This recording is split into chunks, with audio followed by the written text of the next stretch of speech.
Turma de Processo Civil, Execuções, pessoal, vamos chegando para mais uma videoaula aqui no YouTube. Essa videoaula que é a primeira videoaula de conteúdo, tendo em vista a nossa segunda avaliação, a menção 2, tá? Sem prejuízo dos nossos encontros via Google Meeting, que a gente introduz a matéria, mas a gente sempre tem uma videoaula correspondente, é o que estamos fazendo. Nesta videoaula vamos tratar dos títulos executivos extrajudiciais. Você consegue acompanhar comigo no artigo 784 do Código de Processo Civil. Então coloca aí, títulos executivos extrajudiciais. Pessoal, artigo base legal aqui, ó, CPC, artigo 784. Eu remeto os senhores à leitura. Abre aí o seu Vadimeco, abre então uma janela, de repente, no seu computador para você acompanhar comigo, que eu vou falar a respeito, lançar observações em torno de todos os títulos, não necessariamente na ordem dos incisos aí do artigo 784, mas você vai acompanhando comigo. Aliás, falando em segunda menção, em menção 2, segunda prova, eu estou tendente a designar, a datar a nossa prova para o dia 8 de dezembro. Não sei se a gente já tinha conversado a respeito da data da segunda avaliação, mas estou inclinado a datar a prova para o dia 8 de dezembro. Eu lanço lá essa observação no mural, também lanço lá no espaço aluno, porque tem gente que precisa daquela declaração, né? Mas fica aí essa inclinação para o dia 8 de dezembro a nossa prova. Pessoal, títulos executivos extrajudiciais. Primeira compreensão que a gente tem que compartilhar. Nós até aqui, até a primeira avaliação, até a prova da menção 1, nós estudamos os diferentes procedimentos de cumprimento de sentença. E quando falamos de cumprimento de sentença, nós estamos pressupondo um título que tenha sido fabricado no Poder Judiciário. A exceção ali da decisão arbitral, que o legislador quis qualificar como título executivo judicial, todos os demais títulos executivos judiciais, eles foram fabricados em razão de um processo. Houve um processo judicial e em razão deste processo judicial é que se culminou no estabelecimento de uma sentença que reconhece uma obrigação de qualquer natureza, obrigação de fazer, não fazer, entregar coisa, obrigação de pagar, e esta obrigação reconhecida no título, constituindo inclusive uma condenação para o devedor, é que a gente tem ali, a gente consegue a formalização do título executivo judicial. Os diferentes procedimentos de cumprimento de sentença, portanto, levam em consideração, são embasados por um título, por uma decisão judicial, um daqueles títulos lá do artigo 515 do CPC. Ao passo que os títulos executivos judiciais estão previstos no artigo 515 do Código de Processo Civil, títulos executivos judiciais estão previstos no artigo 515 do CPC. Estes daqui, os títulos executivos extrajudiciais, estão previstos no artigo 784. Senhores, a diferença, ela não nos rende nenhum problema. Nós, no cumprimento de sentença, nós estávamos atrelados à realidade de um processo prévio, à fase de conhecimento, e depois dessa fase de conhecimento, quando tínhamos aqui a sentença, a partir daqui nós tínhamos a fase de cumprimento de sentença. Ou seja, o título ele se formou aqui. É claro, quando falamos em cumprimento de sentença, é um nome genérico. Outros títulos foram reconhecidos pelo legislador como títulos executivos judiciais, como acabamos de falar e você já tem domínio disso. Não só propriamente a sentença em si. Outras decisões, uma decisão que tenha sido prolatada aqui, uma decisão interlocutória, ela também pode embasar a pretensão executiva no cumprimento de sentença. Então, aqui, neste procedimento, se fabricou um título em razão de um processo. De novo, repito, insisto, friso. O único título executivo judicial que não foi gestado em um processo é a decisão arbitral, que percorreu um procedimento arbitral, mas aquele título, aquela decisão arbitral foi qualificada pelo legislador como título executivo e, portanto, pode embasar uma pretensão executiva mediante cumprimento de sentença. Ok, agora, quando se fala dos títulos executivos extrajudiciais, estes que estão previstos no artigo 784, são títulos assim reconhecidos como tais, independentemente de um processo judicial. Ora, da mesma forma que uma decisão judicial reconhece uma obrigação, também um cheque, tornar aqui, pegar um título executivo que seja palpável, não, um cheque. O cheque eu tenho aqui uma obrigação de pagamento. Da mesma forma que uma sentença, que uma decisão judicial estabelece a obrigação de Pedro pagar a João uma determinada quantia, o cheque cumpre o mesmo propósito. Ele também estabelece ali uma obrigação de alguém pagar uma determinada quantia a outrem. Senhores, os títulos executivos extrajudiciais, eles independem de um processo judicial para a sua formação. A própria lei já qualifica estes documentos como um título executivo, a embasar uma pretensão executiva, mas agora mediante cumprimento de sentença, não, mediante uma ação de execução autônoma. Então, no cumprimento de sentença, eu tenho um título executivo judicial, artigo 515 do CPC.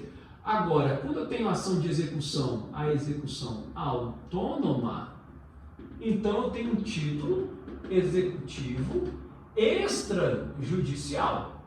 E aí eles estão no artigo 784. Tá? Então, esse aí é o nosso cenário, esse é o discernimento que a gente coloca antes de começar a fazer uma abordagem dos incisos do artigo 784. Cumprimento de sentença, título executivo judicial, são aqueles previstos no artigo 515. Execução autônoma, fundada em título executivo extrajudicial, são os títulos previstos nos incisos do artigo 784. Vamos comentar cada um deles? Senhores, vamos lá. Cheque, debênture, letra de câmbio, os títulos cambiais, né? Cheque, nota promissória, letra de câmbio, debênture. Senhores, esses títulos que aparecem aí no inciso, talvez seja o primeiro, do artigo 784, uma questão muito importante se coloca. Esses títulos, quando embasam a pretensão executiva, eles devem instruir o processo com o original da cártula. A rigor, via de regra, a ação de execução autônoma, fundada em um cheque, fundada em um título cambial, ela deve ser instruída com a original da cártula. Porém, pode ser que esta cártula original, ela já esteja instruindo um outro processo. Se ela estiver instruindo em outro processo, evidentemente não tem como um cheque estar ao mesmo tempo em dois processos. Ele já está instruindo outro. Então o juiz não poderá indeferir a petição inicial da ação de execução autônoma, porque o processo está instruído com uma fotocópia, com uma xerox do título executivo. O que a jurisprudência coloca como meio para substituir a original da cártula? O protesto do título, associado ou não ao boleto de pagamento. Porque, porventura, houve um cheque que voltou sem fundos, uma segunda tentativa de compensação do cheque novamente voltou sem fundos, o credor tentou estabelecer contato com o devedor, emitiu um boleto, mesmo assim o pagamento não ocorreu, ele vai lá e protesta. O protesto pode substituir o título. A jurisprudência admite que o protesto pode substituir o original da cártula, ok? Outra situação que também não vai ser possível a instrução da ação de execução com a original é se o processo for eletrônico. Se o processo for eletrônico, claro que a única forma de eu instruir o processo vai ser com um PDF, com a foto do cheque, da nota promissória. É isso que vai acontecer. Neste caso, a jurisprudência destaca o seguinte, que se o juiz quiser possuir consigo a original da cártula, ele irá determinar a intimação do credor, do exequente, para que apresente em secretaria o original do título. O servidor vai assinar um termo de recebimento daquele título e vai certificar que o original do título foi recebido em secretaria. Pronto. Nada disso vai ensejar o indeferimento da petição inicial. Beleza? Ok? Senhores, outra questão importante a respeito desses títulos cambiais é o seguinte: Eu preciso fazer referência à menção à relação jurídica de direito material ou subjacente? Não. Pouco importa se aquele cheque, se aquela ordem de pagamento decorreu da compra de um carro ou de um saco de arroz. Não importa. Eu não preciso versar sobre a relação jurídica de direito material. Por quê? Porque o direito já está reconhecido. Eu não preciso promover o acertamento do direito, o que acontece lá na fase de conhecimento que precede o cumprimento de sentença. Aqui a realidade é outra. Tudo bem? Beleza? Senhores, vamos para mais um inciso, né? Coloquei aqui, para a gente se organizar, já coloquei aqui, já falei dos títulos cambiais, né? Vamos falar agora aqui de mais um inciso, não vou seguir necessariamente a ordem, não sei que ordem que está no artigo 784, mas vamos falar aqui de outros títulos executivos extrajudiciais que estão aí no 784. Contrato particular assinado por duas testemunhas. Senhores, o contrato assinado por duas testemunhas, segundo a jurisprudência do Superior Tribunal de Justiça, estas testemunhas são instrumentárias. Isto é, estas testemunhas não precisam estar presentes no momento da celebração do contrato, juntamente com os contratantes. Não. A posição da assinatura destas testemunhas pode se dar a posteriori, pode se dar posteriormente. A exigência que também se extrai da jurisprudência do STJ é que estas testemunhas não podem ter interesse no contrato. Estas testemunhas não podem ter interesse no contrato. Apenas observado isso, mesmo que a assinatura seja posta posteriormente, constitui título executivo extrajudicial. Beleza? Vamos lá, inciso 3. Inciso 3. Vamos colocar aqui a certidão de dívida ativa, certidão de dívida ativa, é a famosa CDA. Senhores, é isso daí, a certidão de dívida ativa é que certifica, certidão que certifica uma situação de inadimplência do contribuinte para com o fisco.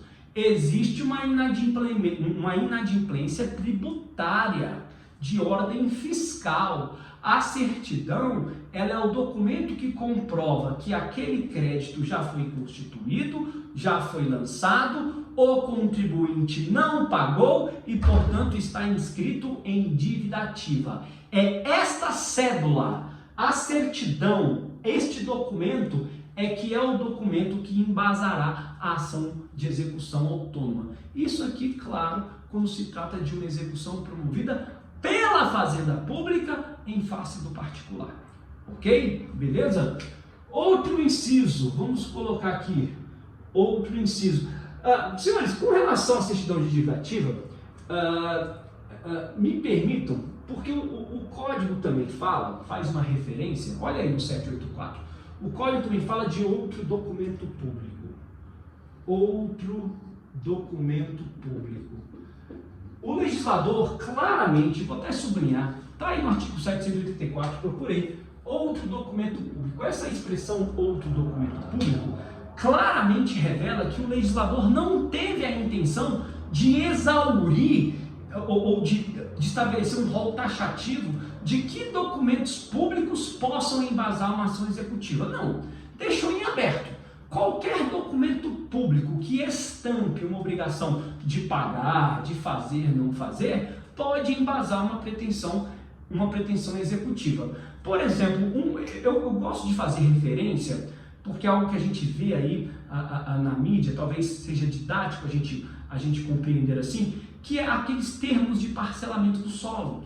Ou seja, a Fazenda Pública, a administração notifica o proprietário do terreno, da gleba de terra, porque há uma ocupação irregular, há uma possível invasão em uma área de proteção permanente, uma área de proteção ambiental, tem que promover ali o parcelamento do solo, o particular se obriga a isso, assina o documento público se obrigando a cumprir essa obrigação, que é uma obrigação de fazer, e caso não o faça, poderá ser executado por isso. outro documento público. Não quis o legislador estabelecer quais documentos públicos. Por quê? Porque não quis exaurir. Porventura, qualquer obrigação assumida pelo particular em face da administração, havendo um documento de fé pública, isso poderá embasar uma pretensão executiva. Beleza? Ok? Senhores, inciso 4, vamos colocar aqui, olha só, as taxas de cartório ou emolumentos, é o que aparece aí, taxas de cartório, emolumentos, todos aqueles documentos expedidos pelas serventias notariais, aquilo tem um custo. Se você não pagar, você poderá ser executado por isso. Então, os serviços notariais que são taxados, em que há uma cobrança, não havendo pagamento, isso pode embasar a pretensão executiva, é qualificado pelo legislador como um título executivo extrajudicial.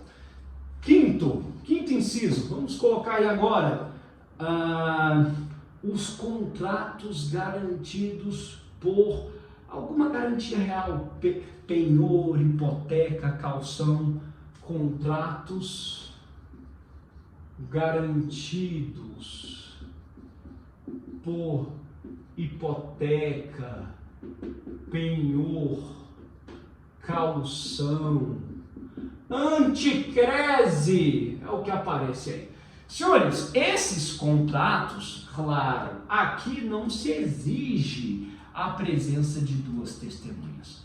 O legislador, ele qualificou especialmente que estes contratos, quando houver uma garantia real, não precisa haver duas testemunhas. Senhores, a hipoteca é o quê? É a garantia que recai sobre um bem imóvel, né? Então, o próprio bem imóvel é valorado como a garantia da dívida. Aquele bem imóvel, aquela hipoteca responde pela dívida. Ok, e o penhor? O penhor é a mesma lógica, só que ao invés de nós pensarmos em um bem imóvel, a gente vai pensar num bem móvel, isto é, a designação daquele bem, no caso da hipoteca, o bem imóvel, no caso do penhor, um bem móvel, e este bem responde pela dívida. O contrato, ele é assegurado exatamente, ele é garantido exatamente por este bem imóvel, há uma hipoteca, por um bem imóvel, há um penhor. A caução, ela pode ser real ou fidejussória,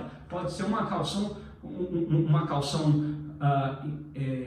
dada por um fiador, por exemplo, pode ser pode ser uma caução pessoal, pode ser uma caução dada por um fiador, por um avalista. Isso aqui também garante o contrato, e o contrato com essa característica, com esse tipo de garantia, pode embasar uma pretensão executiva.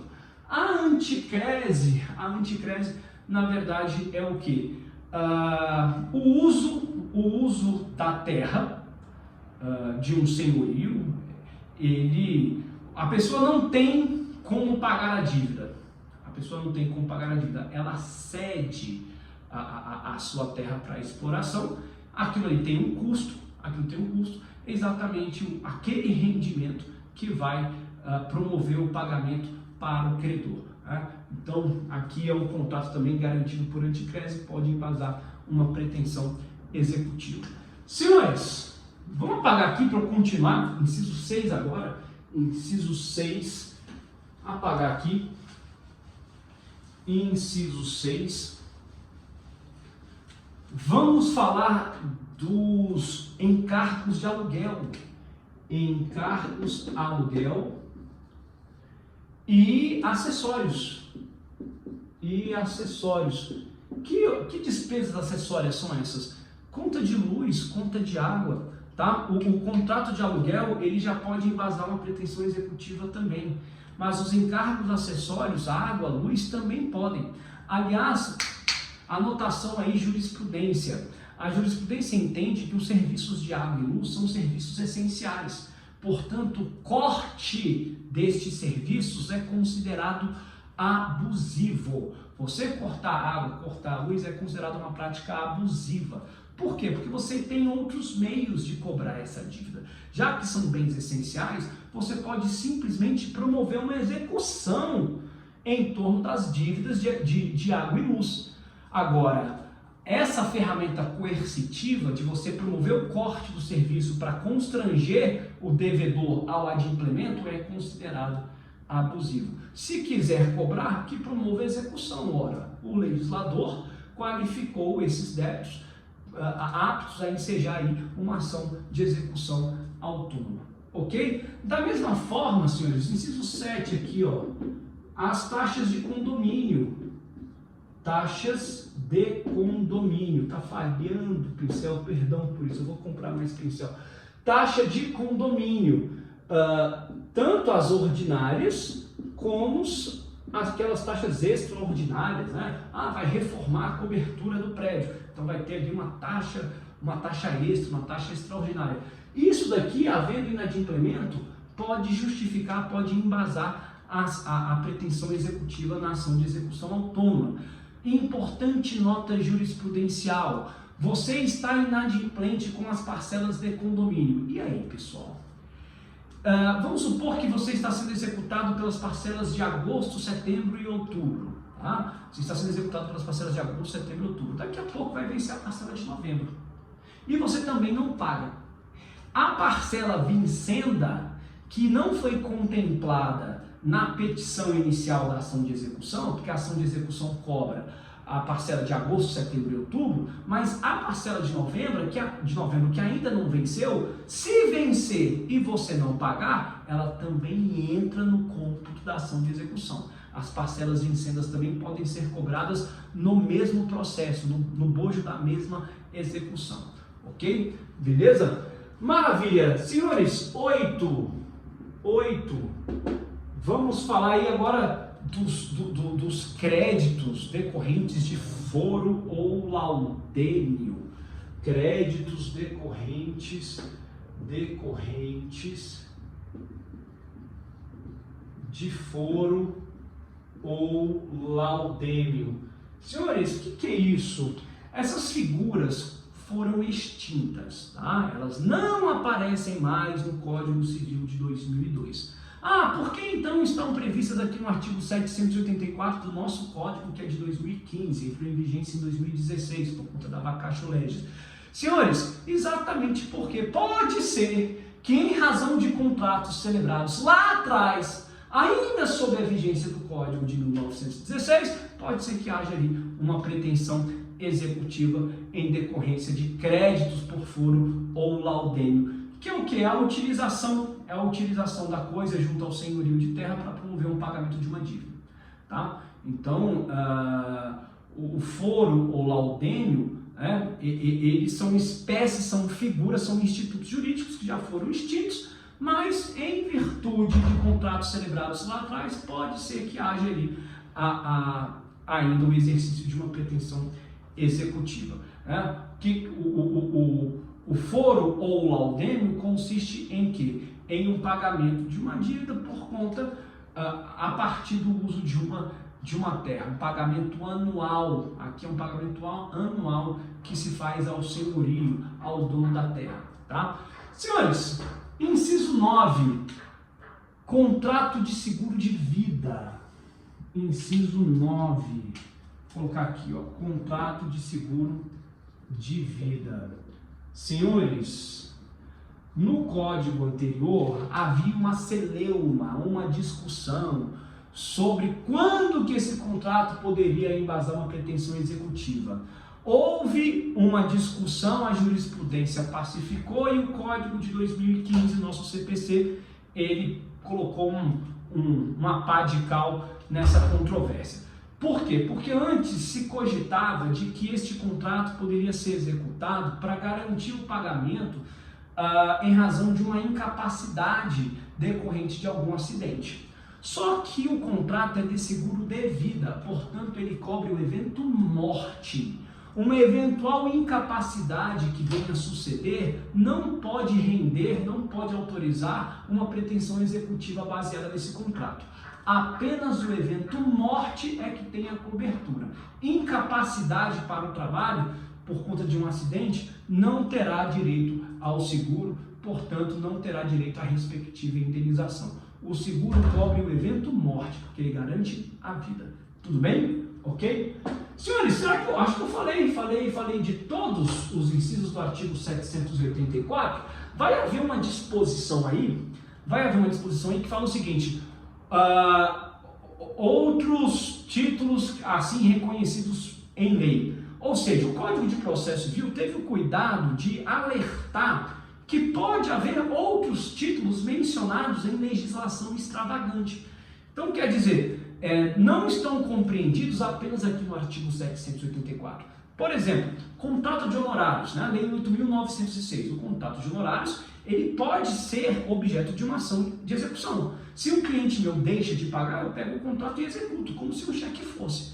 Simplesmente exerço a pretensão executiva. Letra de crédito imobiliário, cédula de crédito imobiliário, cédula de crédito imobiliário, cédula de crédito rural, também tem legislação específica reconhecendo esses títulos como títulos executivos extrajudiciais. Decisão do Tribunal de Contas da União. A decisão do Tribunal de Contas da União é um título executivo, pode embasar uma ação executiva. Quem vai promover o ajuizamento dessa execução é a AGU, a Advocacia Geral da União. Então eu posso ter outros títulos que não aparecem aqui no artigo 784, estou fazendo aqui referência, ilustrando, dando alguns exemplos. CDA, cédula de crédito do agro, CDI, cédula de crédito imobiliário, cédula de crédito rural, contrato de honorários advocatícios, decisão do Tribunal de Contas, tudo aí não aparece no artigo 784, mas mesmo assim é um título executivo extrajudicial.